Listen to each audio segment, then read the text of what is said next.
가을이 되면 질건조증, 성교통은 더욱더 심해져요. 그러니까 주변을 둘러보시면 여름에 그 아주 숯불이 우거졌던 자연환경에서 나무에서도 이렇게 수분이 빠져가면서 낙엽이 지는 현상을 볼 수 있죠. 근데 가을이 되면 혈관들이 조금 더 수축해요. 또 날씨가 추워짐에 따라서 우리가 왜 관절염 있는 사람들이 우리나라에 있다가 미국에 그 뜨거운 데 가면 갑자기 여행 중에 관절염이 다 나신 것 같잖아요. 그 열기가 훨씬 더 통증을 감소시키는 역할을 하거든요. 그래서 성교통 질건조증이 가을이 되시면 더 심해지시는데 또 저한테 자연 치유를 요구하세요. 그래서 저는 음식과 좀 관련이 많습니다. 그래서 음식에 대해서 말씀드릴게요. 양질의 단백질을 섭취하셔야 돼요. 제가 괴기를 너무 좋아해요. 한 끼도 괴기를 안 먹으면 안 되는데요. 단백질의 괴기를 하루에 200 내지 300g을 섭취하세요. 아유, 좀 소질이 있으시면 토종닭을 키우시는지요. 그래서 그 대량 생산된 닭이 아니라 그 야생에서 키워진 닭, 목초에서 키워진 소 등에 단백질이 많아요. 단백질 그 붉은 고기나 닭가슴살이 있는데 알기닌이 풍부하거든요. 알기닌은 우리 비뇨생식기 계통의 혈관을 확장시킬 수 있는 비아그라가 작용할 수 있는 혈관을 늘어나게 탄력 있게 해줄 수 있는 재료가 있거든요. 그런데 닭장 속에 갇혀서 꼬꼬댁 하는 닭보다 풀어놓은 닭들한테 훨씬 더 성분이 많고요. 소도 마찬가지예요. 그 소우리에서 갇혀진 소보다는 풀어놓은 소들에서 훨씬 더 그런 성분이 많거든요. 그런데 사실 소가 마블링이 많이 잘 돼 있어야지 제 입에 쫙쫙 달라붙는데 거기는 기름이 많잖아요. 소 중에서 육회로 많이 나가는 홍두깨살이 있습니다. 홍두깨살을 애용해 주시고요. 그건 당연히 육회로 나가는 부위이기 때문에 솥값이 비싸겠죠. 걱정이네요. 예, 경제에 어려움을 끼리실까 봐. 그런데 이제 돼지로 넘어가겠어요. 돼지는 삼겹살 너무 맛있잖아요. 향정살, 삼겹살, 목살에는 기름이 많아요. 네, 돼지고기 중에서 가장 싼 부위가 어딘지 아세요? 돼지 안심도 좀 비싸고요. 뒷다리살이 제일 싸요. 근데 거기는 기름이 하나도 없어요. 거의 없어요. 앞다리살이랑 뒷다리살이랑 가격 차이가 좀 나요. 그래서 제가 말씀드리는 것은 좋은 단백질을 섭취하라는 것이에요. 두 번째, 탄수화물을 좀 줄이셔야죠. 그런데 탄수화물 줄일 수가 없어요. 거의 탄수화물에 대해서 중독이 돼 있다고 말할까요? 제 자신도 탄수화물이 중독이 돼 있으니까요. 요즘에 가을에 햇살을 그냥 밤만 해도 입에 쫙쫙 달라붙는 거예요. 그런데 가을철에 나오는 무슨 간장게장에 어리굴젓에 그냥 햇살밥에다 그거 하나만 있어도 밥 한 그릇이 뚝딱이에요. 그런데 요즘에 왜 이렇게 떡집이 많아요? 떡도 옛날 같지 않아서 너무나 다양한 레시피로 우리 옛말에 그런 말이 있잖아요. 누워서 떡 먹기가 쉬워요? 누워서 떡 먹기가 쉽지 않아요.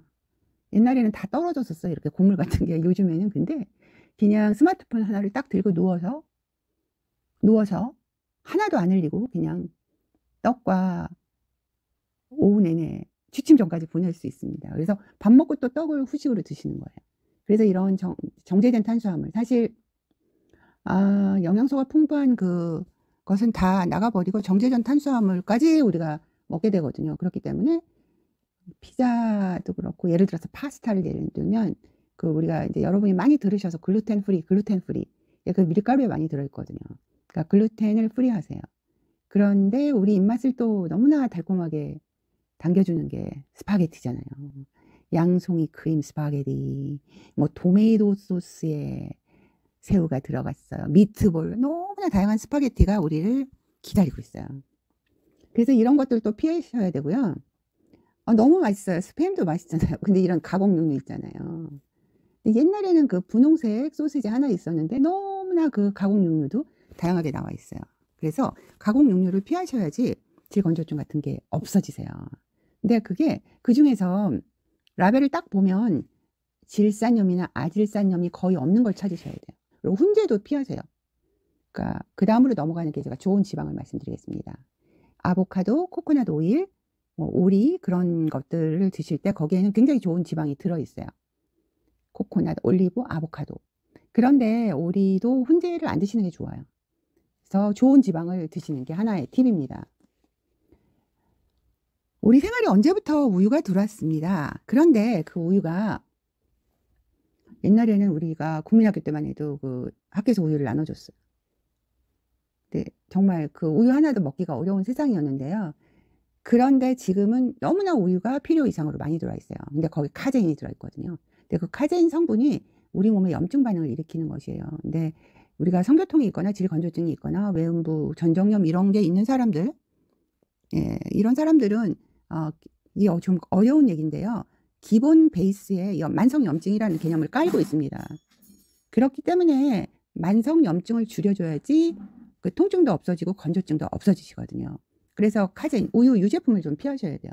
홍차라떼, 카페라떼, 밀크라떼, 뭐 초코라떼, 라떼 다 뭐가 들어있어요? 우유가 들어있잖아요. 그래서 우유도 피해 주셔야 돼요. 그리고 뭐 사과식초라든지 물, 차 이런 거를 좀 많이 드세요. 그런데 뭐 홍삼차, 대추차 이런 것들을 드시는 게 좋고요. 제가 말씀드리는 것은 대추도 막 고아서 놓은 거 말고 그냥 생대추를 데려서 드시고요. 그런데 질이 건조하고 불편한데 거기다 막 녹차를 계속 드세요. 건조증은 점점 더 심해지세요. 아시겠죠? 차, 물, 사과식초 이런 것들은 우리의 질건조증, 성교통을 줄여줘요. 그래서 내가 이런 거를 좀 지킬 수가 없어요.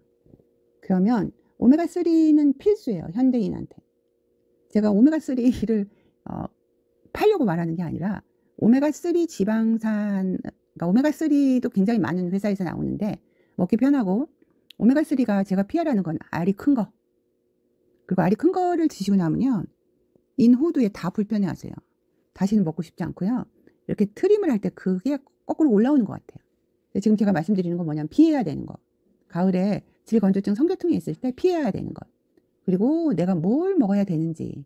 그리고 기본으로 들어가야 되는 것은 신선한 야채와 과일들이죠. 그래서 이런 것을 기본으로 드시고 앞에 말씀드리는 거. 탄수화물, 글루텐, 나쁜 지방, 훈제 이런 것을 다 피하시라는 것이죠. 그런데 차중에서 막 커피나 이런 것도 다 좋은데요. 에스프레소 커피나 카페라떼 옆에 뭐가 있어요? 시럽이 있잖아요. 그 테이블 슈가 우리 어디를 가나 이렇게 슈가 파우더 막 이런 거에는요. 그 옥수수 시럽 같은 게 굉장히 테이블 슈가에는 우리 몸에 인슐린을 굉장히 많이 저항성을 만들어내요.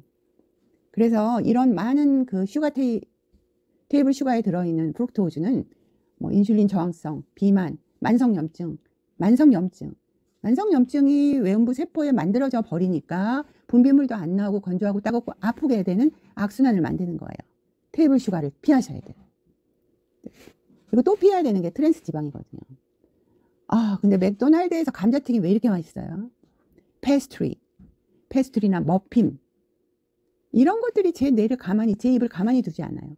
이런 거에는 자연에서 발생하는 지방과는 달리 인공적으로 만들어진 것이거든요.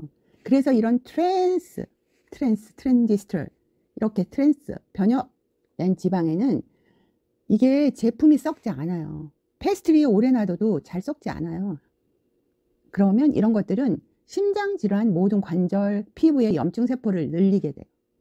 근데 이 복잡한 세상에서 이 맛있는 것을 눈에서 멀어지게 입에다 재갈을 물기가 참 쉽지가 않네요.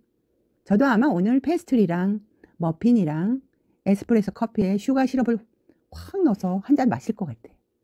그래서 질건조증과 성교통이 있을 때 가을과 겨울에 더 심해진다. 그래서 외래 배뇨장애를 당연히 일으켜서 아파다고 원장님 여기 찢어졌나 봐주세요. 칼로 도려내는 것 같아요. 막 이러고 오시는데 자연치유를 제가 말씀드리는 거예요.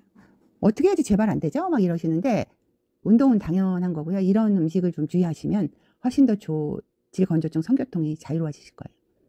이런 염증이 있는 세포들은 이미 다 세포가 변형된 거예요. 그래서 물론 저는 여러 가지 레이저를 하시라고 말하죠. 재생치료가 굉장히 발달되어 있어요. 줄기세포, BRP, 질 레이저, 아이시스, 플라즈마, 소노케어 굉장히 많아요. 그런데 이런 레이저를 하시고도 베스타까지 좋은 레이저가 많은데 반드시 지켜야 되는 주의사항. 피할 건 피하고 그런데 이게 피하기가 쉽지가 않은 것 제가 알고 있어요. 근데 피하셔야 돼요. 장바구니에 담지 마셔야 돼요. 감사합니다.